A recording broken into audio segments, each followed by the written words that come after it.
Christopher نے ایوبی سے کہا کہ وہ ہماری زبان جانتا ہے۔ ہم ساتوں لڑکیوں نے چہروں پر گھبراہٹ اور خوف پیدا کر لیا۔ موبی نے رابن کو وہ ساری باتیں بتائیں جو سلطان ایوبی کے ساتھ ہوئی تھیں۔ یہ 7 لڑکیاں اور 5 آدمی جو مراکشی تاجروں کے بھیس میں تھے، حملے سے 2 روز پہلے ساحل پر اتر آئے تھے۔ 5 آدمی صلیبیوں کے تجربہ کار جاسوس اور کمانڈر تھے، اور لڑکیاں بھی جاسوس تھیں۔ جاسوسی کے علاوہ ان کے ذمہ یہ کام بھی تھا کہ مسلمان سالاروں کو اپنے جال میں پھانسیں۔ وہ خوبصورت تو تھیں ہی، انہیں جاسوسی اور ذہنوں کی تخریب کاری کی خاص ٹریننگ دی گئی تھی۔ اس ٹریننگ میں اداکاری خاص طور پر شامل تھی۔ 5 مردوں کا یہ مشن تھا کہ صلاح الدین ایوبی کو ختم کرنا اور ناجی کے ساتھ رابطہ رکھنا۔ یہ لڑکیاں مصر کی زبان روانی سے بول سکتی تھیں، لیکن انہوں نے ظاہر نہیں ہونے دیا۔ رابن اس شعبے کا سربراہ تھا، اسے ناجی تک پہنچنا تھا، مگر صلاح الدین ایوبی اور علی بن سفیان کی چال نے یہاں کے حالات کا رخ ہی الٹا دیا۔ کیا تم صلاح الدین ایوبی کو جال میں نہیں پھانس سکتی؟ رابن نے پوچھا۔ ابھی تو یہاں پہلی رات ہے، موبی نے کہا۔ اس نے ہمارے متعلق جو فیصلہ دیا ہے، اگر وہ سچے دل سے دیا ہے تو اس کا مطلب یہ ہے کہ وہ مرد نہیں پتھر ہے۔ اگر اسے ہمارے ساتھ کوئی دلچسپی ہوتی تو کسی ایک لڑکی کو اپنے خیمے میں بلا لیتا۔ اسے قتل کرنا بھی آسان نہیں۔ وہ ایک ہی بار ساحل پر آیا تھا، مگر تیر خطا گیا۔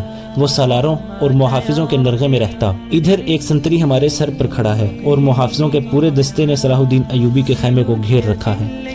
وہ 5 کہاں ہیں؟ رابن نے پوچھا۔ تھوڑی دور ہیں، موبی نے جواب دیا۔ وہ ابھی یہیں رہیں گے۔ سنو موبی، رابن نے کہا، اس شکست نے مجھے پاگل کر دیا ہے۔ میرے ضمیر پر اتنا بوجھ آ پڑا ہے جیسے اس شکست کی ذمہ داری مجھ پر عائد ہوتی ہے۔ صلیب پر ہاتھ رکھ کر حلف تو سب سے لیا گیا ہے، لیکن ایک سپاہی کے حلف میں اور میرے حلف میں زمین اور آسمان جتنا فرق ہے۔ میرے رتبے کو سامنے رکھو، میرے فرائض کو دیکھو۔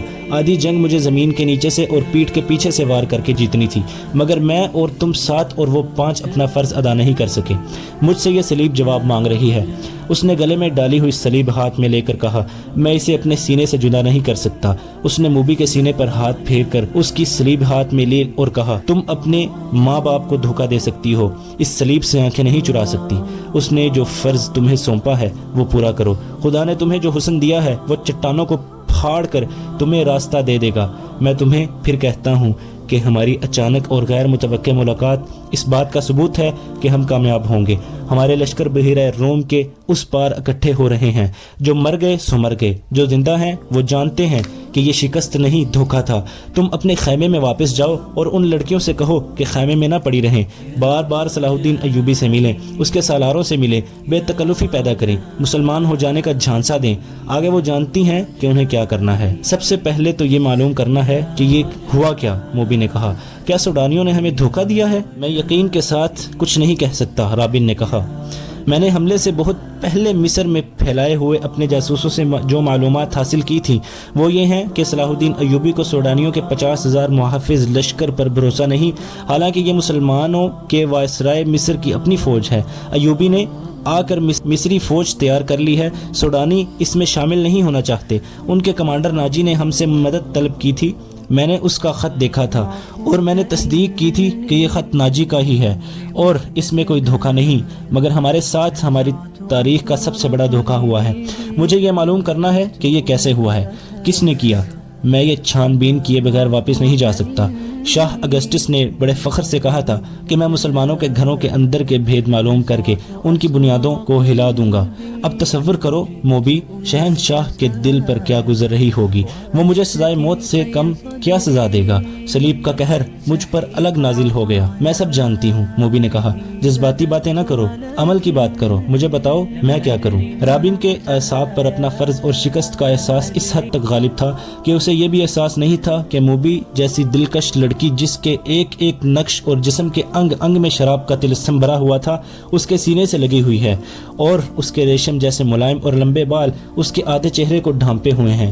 رابن نے ان بالوں کے لمس کو ذرا سا محسوس کیا اور کہا، موبی تمہارے یہ بال ایسی مضبوط زنجیریں ہیں جو صلاح الدین ایوبی کے گرد لپٹ گئیں تو وہ تمہارا غلام ہو جائے گا، لیکن تمہیں سب سے پہلا جو کام کرنا ہے وہ یہ ہے کہ کرسٹوفر اور اس کے ساتھیوں سے کہو کہ وہ تاجروں کے بھیس میں ناجی کے پاس پہنچے اور معلوم کریں کہ اس کے لشکر نے بغاوت کیوں نہیں کی اور یہ راز فاش کس طرح ہوا کہ اس سے فائدہ اٹھا کر صلاح الدین ایوبی نے گنتی کے چند ایک دستے گھات میں بٹھا کر ہماری 3 افواج کا بیڑا غرق کر دیا، اور انہیں یہ بھی کہو کہ معلوم کریں کہ ناجی صلاح الدین ایوبی سے ہی تو نہیں مل گیا، اور اس نے ہمارا یہی حشر کرانے کے لیے ہی تو خط نہیں لکھا تھا۔ اگر ایسا ہی ہوا ہے تو ہمیں اپنی جنگی منصوبوں میں رد و بدل کرنا ہوگا۔ مجھے یہ یقین ہو گیا ہے کہ اسلامیوں کی تعداد کتنی ہی تھوڑی کیوں نہ ہو، انہیں ہم آسانی سے شکست نہیں دے سکتے۔ ضروری ہو گیا ہے ان کے حکمرانوں کا اور عسکری قیادت کا جذبہ ختم کیا جائے۔ ہم نے تم جیسی لڑکیاں عربوں کے حرموں میں داخل کر دی ہیں۔